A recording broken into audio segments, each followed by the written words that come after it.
Just, I remember sitting in a meeting that Susanna chaired about what are sort of the absolute necessaries of a gender and sexuality studies education, like what should be in that first course. And we were like, oh, McKinnon and Gail Rubin but now it just listening to you guys talk, it suggests to me maybe it should be econs for chicks, or whatever. I mean, like some kind of a basic like get literate in numbers kind of a basic class. I think just this is small. This goes right to, we were just talking about this because I was struck when Kimberly said that she hadn't intended to study markets and it kind of came, and the same thing happened for me when I started my field work in San Francisco, which was in 2000, so a while ago, but I was there for the dot-com bust, the boom and then bust.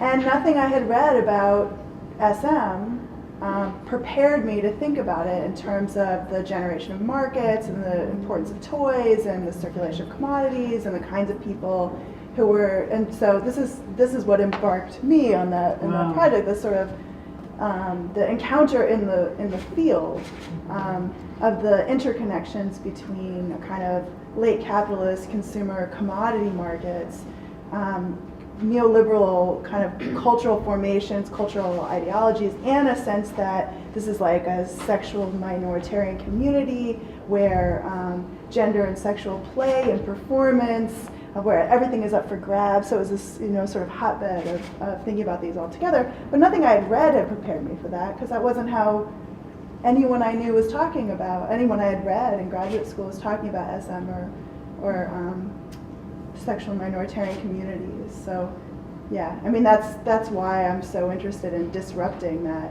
queer celebration versus the feminist censorship,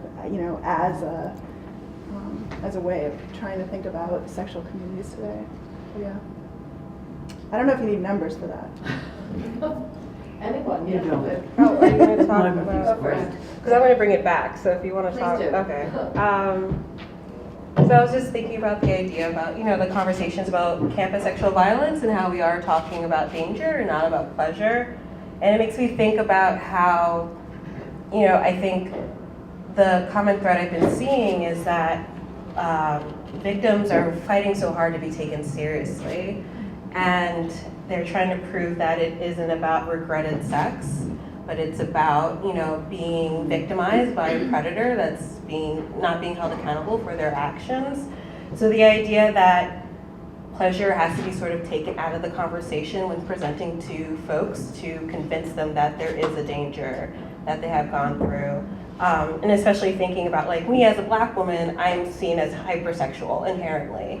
And for me to even talk about pleasure in the same vein kind of plays into this stereotype that was used to excuse not to take action when I was raped.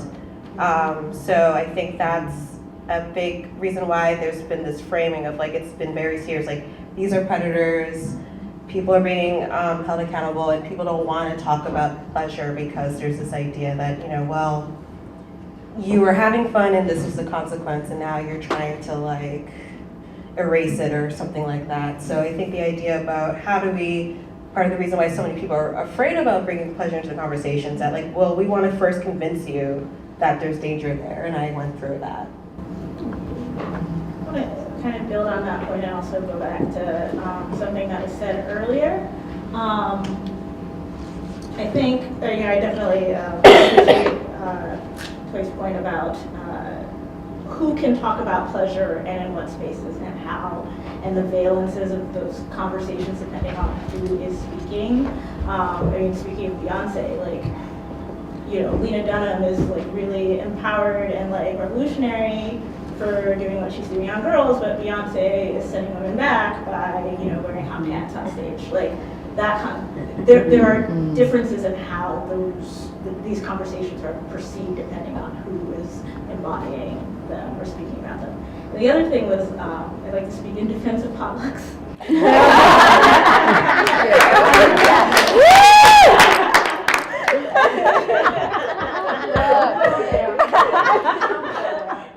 I appreciated Julie's point about, again, some of us come out of a different conversation conversation about some of this stuff, and you're coming out of either multiracial spaces or non-Western spaces. You know, for example, my family is Nigerian, and I know this is true for a lot of, you know, global South cultures, that like feeding, there's a real pleasure in feeding people. Like, and even as removed as I am from like my parents' culture, like I've been here since I was 8.